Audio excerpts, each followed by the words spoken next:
బఠానీ పాలక్ పన్నీర్ తయారు చేసుకోవడానికి మనకు ముందుగా పాలకూర కావాలి, అంటే పాలక్. దాన్ని ముక్కలు ముక్కలుగా కట్ చేసి పక్కన పెట్టుకోవాలి.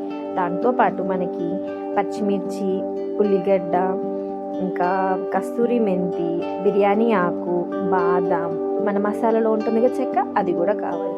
వాటితో పాటు ఇంకా పచ్చి బఠానీ ఉంటాయి కదా, ఆ పచ్చి బఠానీ, పుదీనా, కొత్తిమీర తీసుకోవాలి.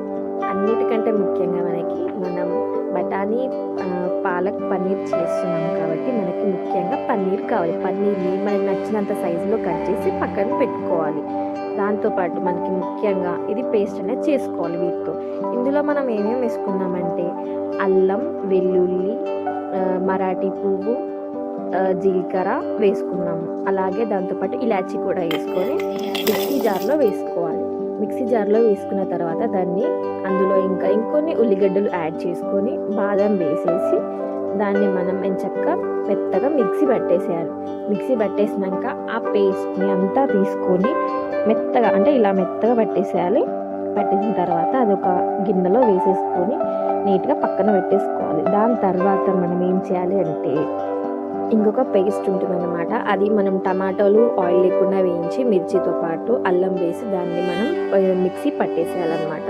ఇవి మనకు కావాల్సిన పదార్థాలు. ఇప్పుడు మనం ముందుగా కట్ చేసి పెట్టుకున్నాం కదా పాలకూర, దాన్ని వేడి నీళ్ళల్లో వేసుకోవాలి. వేసుకుని ఒక 2 నిమిషాలు ఉంచాలి. అలా వేడి నీళ్ళల్లో వేసిన తర్వాత ఆ పాలకూరని చల్లీళ్ళల్లో వేయాలి. అలా వేస్తే ఏంటంటే ముందుగా వెన్నెలలో వేసినప్పుడు ఆ పాలకూర అనేది మనకి బ్రౌనిష్ కలర్లో లైట్గా అవ్వడం జరుగుతుంది. అలా అవ్వద్దు అంటే మనకి పాలకూర అనేది గ్రీన్ కలర్లో ఎక్స్పెక్ట్ చేస్తాం కదా, అలానే రావాలి అనుకున్నప్పుడు ఆ పాలకూరని తీసి మళ్ళీ చల్లీళ్ళలో వేసామనుకో వెంటనే మళ్ళీ దాని గ్రీనిష్నెస్ అనేది దానికి వచ్చేస్తుంది అన్నమాట.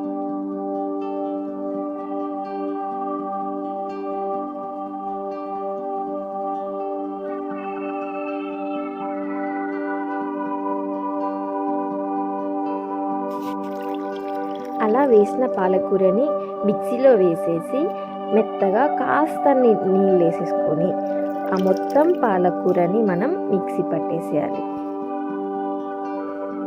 చూసారు కదా, ఇలా గ్రీన్గా ఉంటుంది అనమాట. మనం చల్లీళ్ళలో వేసినందుకు అలా వచ్చేసింది. ఇప్పుడు మనం ఒక గ్యాస్ మీద ఒక ప్యాన్ పెట్టేసుకుని అందులో ఆయిల్ వేసి పన్నీర్ని వేయించాలన్నమాట.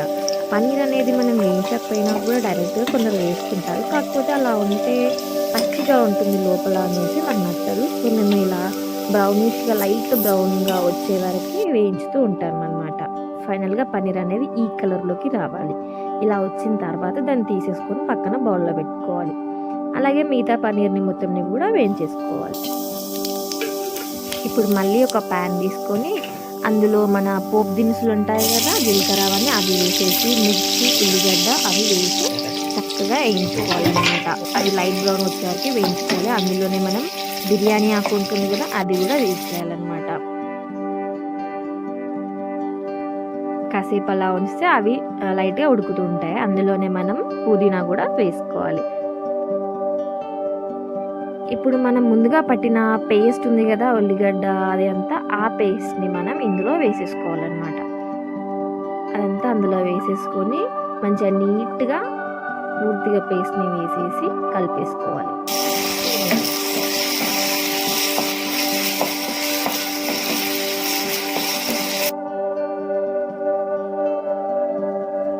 అడుగంటకుండా మనం కలుపుతూ ఉండాలి ఎప్పటికప్పుడు. సో అలా కలిపితే ఏంటంటే మనకి మాడు అనేది రాదనమాట. అందులోనే మనం పక్కకి పెట్టుకున్న పచ్చి బఠానీలు ఉంటాయి కదా, ఆ పచ్చి బఠానీలు కూడా అందులోనే వేసేసుకొని ఉంచాలన్నమాట కాసేపు. చక్కగా కలిపేసుకొని ఉంచండి.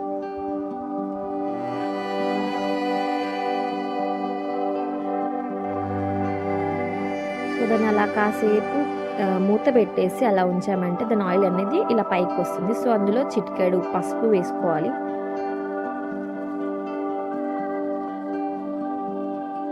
దాన్ని బాగా మిక్స్ చేసి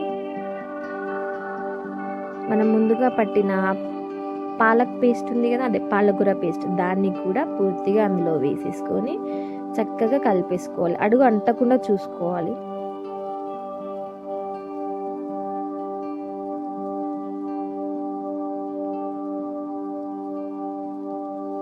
సాల్ట్ వేసుకోవాలి.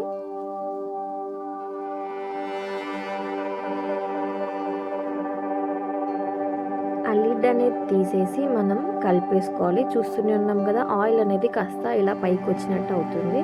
దాన్ని కలుపుకోవాలి చక్కగా. మనం ముందుగా తీసుకున్న కస్తూరి మెంతి ఉంది కదా, దాన్ని అందులో వేసేసుకోవాలన్నమాట.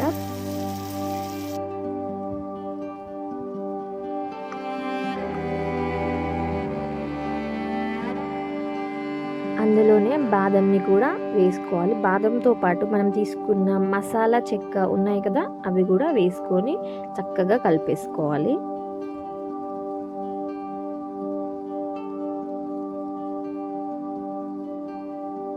అందులో మనం తీసుకున్న పేస్ట్ ఉంది కదా అండి, టమాటోతోని చేసిన పేస్ట్, ఆ పేస్ట్ని వేసుకోవాలి. టమాటో జింజర్ పేస్ట్ని దాన్ని వేసేసుకొని నీట్గా కలుపుకోవాలి. పూర్తిగా మిక్స్ అయ్యే వరకు కలుపుకోవాలి.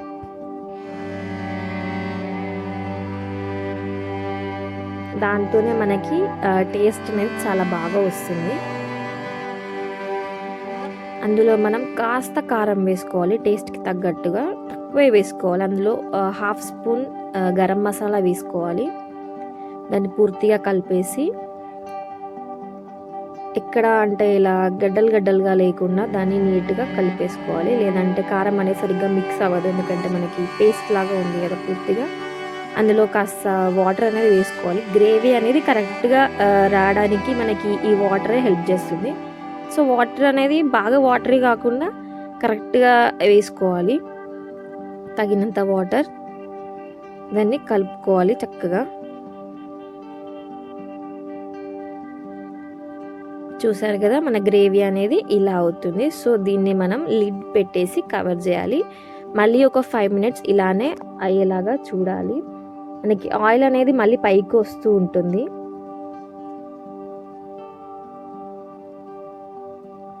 సో తీసి చూస్తే మనం ఇలా బాయిల్ అవుతూ ఉంటుంది. కలిపేసుకోవాలి నీట్గా. మనం ఎప్పటికప్పుడు ఇలా కలిపేస్తూనే ఉండాలి, లేదంటే మనకి అడుగట్టుకుందంటే మాడిపోయిన స్మెల్ అనేది వస్తుంది. సో మళ్ళీ మూత పెట్టేసుకోవాలి. చూసారు కదా, అలా అడుగంటకుండా మనం కలుపుతూ ఉండాలి. అందులో మనం ముందుగా వేయించిన పన్నీర్ ఉన్నాయి కదా, ఆ పన్నీర్ని అంతా అందులో వేసేసుకోవాలి. వేసుకొని నీట్గా కలిపేసుకోవాలి.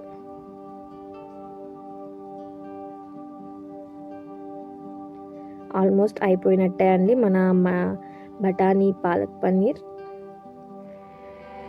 ఇప్పుడు మనం అందులో బటర్ని వేసుకోవాలి 3 స్లైసెస్. దాంతోపాటు మనం ఒక 1/2 స్పూన్ గీని కూడా వేసుకోవాలి. గీ అంటే నెయ్యి 1/2 స్పూన్ వేసుకోవాలి.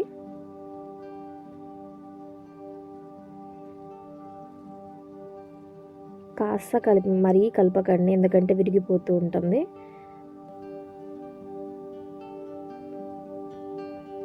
లిడ్ పెట్టేసుకోవాలి. చూసారు కదా, అలా లోపల బాయిల్ అవుతూ ఉంటుంది. బటర్ అనేది అదే మిక్స్ అయిపోతుంది, మెల్ట్ అయిపోయి. చూసారు కదా, ఇది అండి. అందులో మనం పైన గార్నిష్గా కొత్తిమీర వేసేసుకోవాలి. సో ఇది అండి మన బఠానీ పాలక్ పన్నీర్. ఫైనల్గా చూస్తారు కదా మీరే ఎలా ఉంటుందో. వావ్, చూడడానికి అయితే చాలా బాగుంది.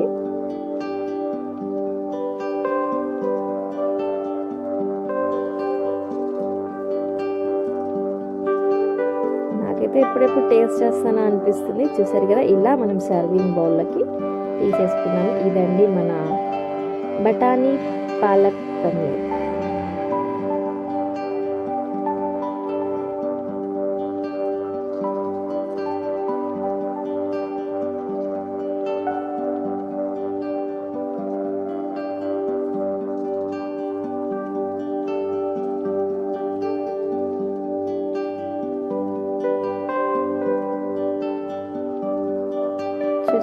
ఇలా సర్వ్ చేసుకున్నాం. అదంతా డెకరేషన్కే అండి, కానీ బాగుంది కదా. మనం ఈ బఠానీ పాలక్ పన్నీర్ అనేది చపాతీతోనే తినొచ్చు, లైక్ పరోటా లాగా చేసుకొని దాంతోనే తినొచ్చు. లేదు మాకు అది అలవాటు లేదు అని అనుకుంటే మనం బగారా రైస్ లాగా వేసుకొని కూడా దాంతో కూడా తినొచ్చు. సో ఎలా తిన్నా కూడా అదైతే చాలా బాగుంటుందండి, ఎందుకంటే చూసారు కదా ఎలా చేసామో అది మనం. టేస్ట్ అయితే అదిరిపోయింది. సో ఇదే అండి మన బఠానీ పాలక్ పన్నీర్, బాగుంది కదా, ట్రై